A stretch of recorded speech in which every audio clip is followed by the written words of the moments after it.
everyone, welcome back to my channel. So today I've got a movie review for you guys.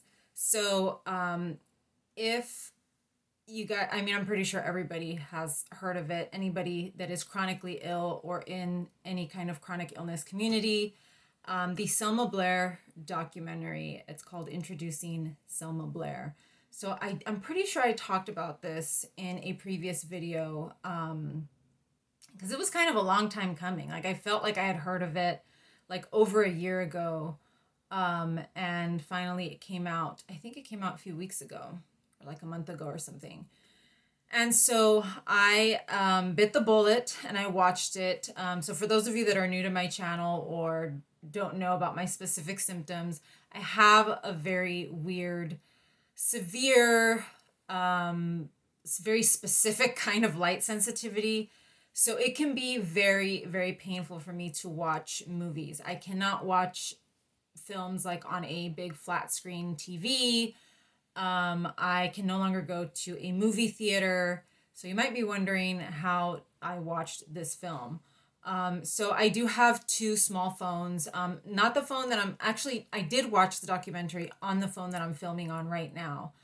It was painful because this phone causes the most pain for me. I have three different phones. The two smaller phones are not as painful, but unfortunately I could not get Discovery. I think it's like on Discovery Plus on the other phones because they're very old and very cheap. So I bit the bullet. I said, I'm going to get through this pain and I'm going to watch the documentary.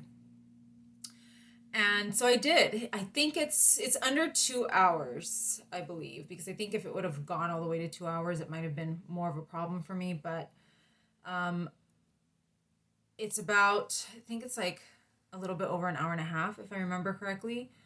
I don't want to give you the whole storyline. Obviously, we all know who Selma Blair is, or most of us know who she is. And we know the recent news with her in the last several years. She was diagnosed with multiple sclerosis. One of the things that I really, really liked about the film is that it is, if you're chronically ill or if you have one of these conditions, you've had issues getting diagnosed, you've had skeptical doctors. Her journey is the typical chronic illness journey. And this film could not have captured it any better. Would I say that this is the best film depicting, or the best documentary depicting an illness or depicting, I wouldn't say it's like the most amazing documentary I've ever seen.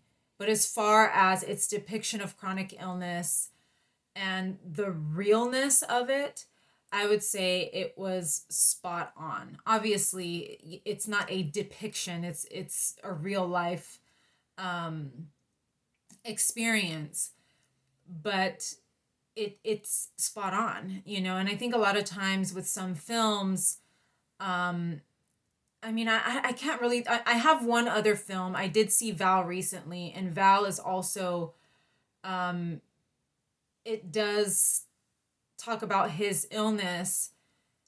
So I'm kind of comparing it to that one in the way that it shows. It's two different illnesses, I guess, but they're both chronic. I will do another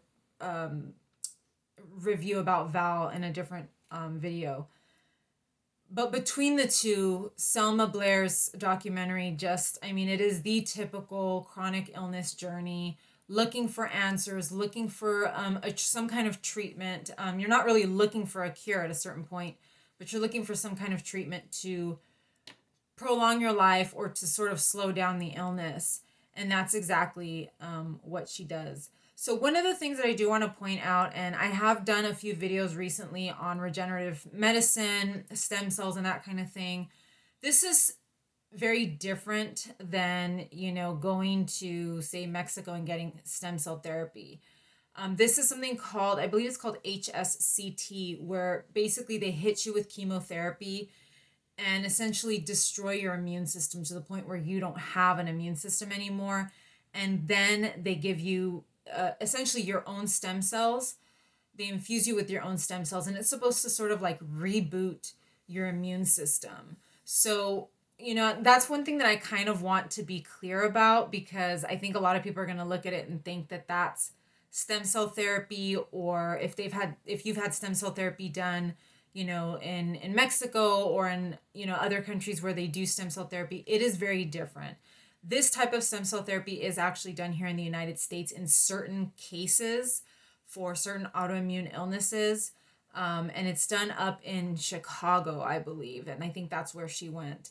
And it's basically case by case. They select you based on what they believe your response to the therapy is going to be, because it is extremely, extremely dangerous. Imagine having zero immune system. Any infection that you get can be lethal. And so they have to be very, very careful. She was, I think, in the hospital for 3 weeks or a month or something like that. And she had to stay there until the whole thing was done and her immune system kind of came back online. I like the fact that it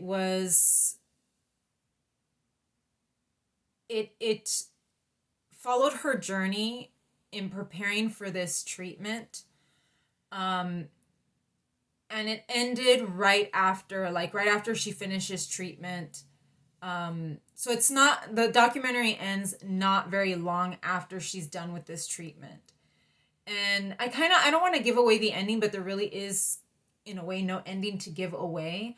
And I like the fact that the movie ended where it ended, because if you have seen any recent interviews with Selma Blair, it's a little bit, she has improved. But where the documentary ends, I mean, obviously right now, I think, it's November 2021 when I'm filming this. It's been like over a year since she actually finished that treatment. So the documentary is like, it's in the past. It's way in the past. I think it was done like a year and a half ago. So where it ends is just right after her treatment. And so it has somewhat of a bittersweet ending, but I feel like that's very, very realistic. For those of us that have done treatments, that have done, maybe experimental treatments, or have had, really aggressive treatments for our condition, we know that we don't see any results immediately or right after treatment. It can take a long time, and sometimes whatever improvement we do see is minimal or just enough to get us to get by.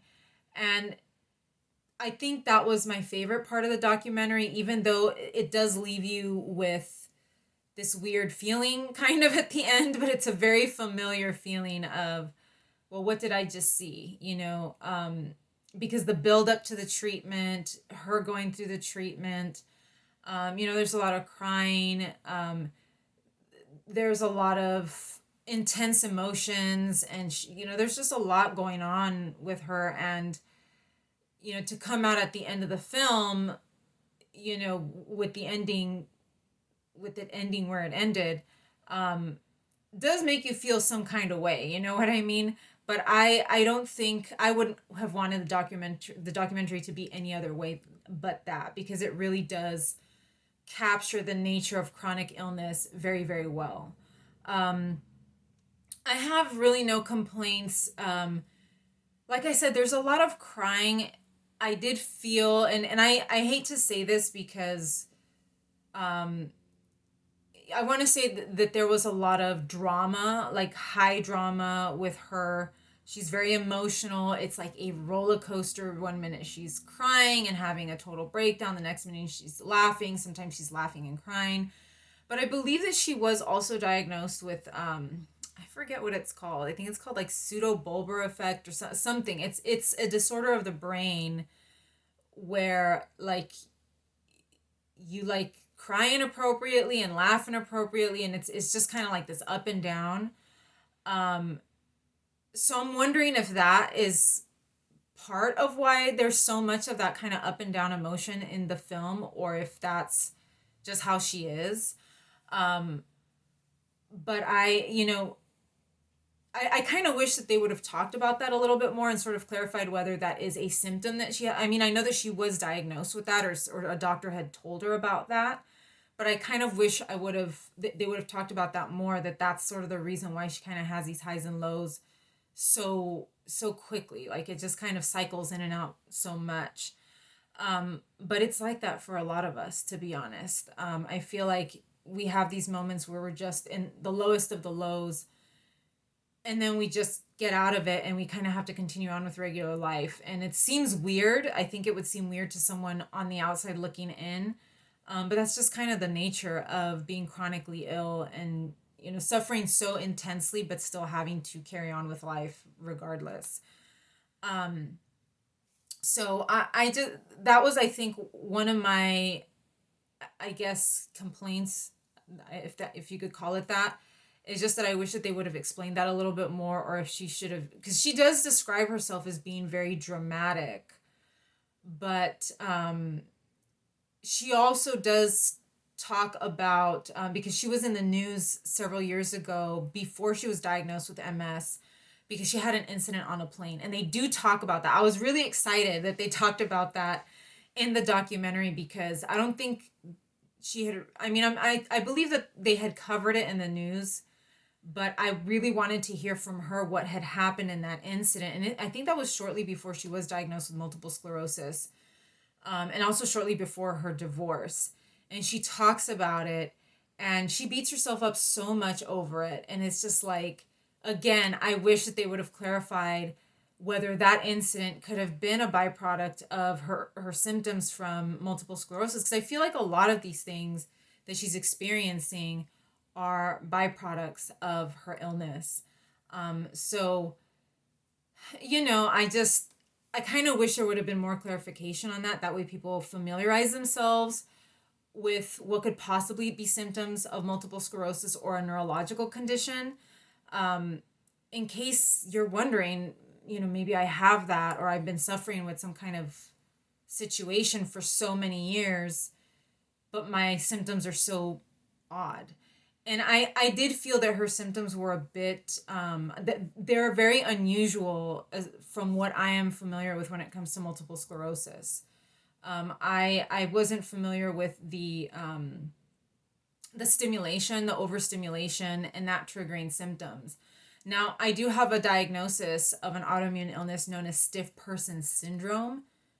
And a lot of her symptoms were so similar, particularly that overstimulation from light and sound and all of that. So it really kind of it was very interesting to see that there could be similarities between, that autoimmune illness and, stiff person syndrome or other autoimmune illnesses.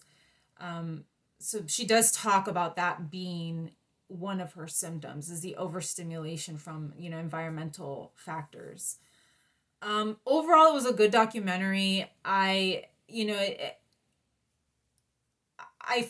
kind of feel like they might make a sequel or something, but, I hope they kind of just leave it at that, because like I said, it encompasses chronic illness so well, and sort of the uncertainty and sort of that bittersweet ending of, am I going to get better? Like I expected more than this, or, where is this going to go eventually?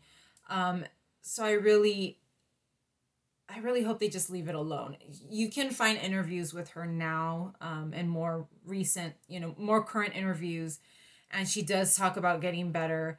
Obviously there's only so much that the treatment is going to do, which I also think is something that she is now talking about in interviews, which is great that she's addressing, because a lot of times we believe that these things are going to be miraculous when they really aren't. But I do recommend the documentary, unless you're very, very sensitive to this kind of thing, which I know some people are. I get into a place where I really don't want to see other people's suffering. I know that sounds awful, but sometimes we're just maxed out on suffering. And if that's where you are mentally, I wouldn't recommend it for you, but it was comforting to me to see it. You will cry. You absolutely will cry.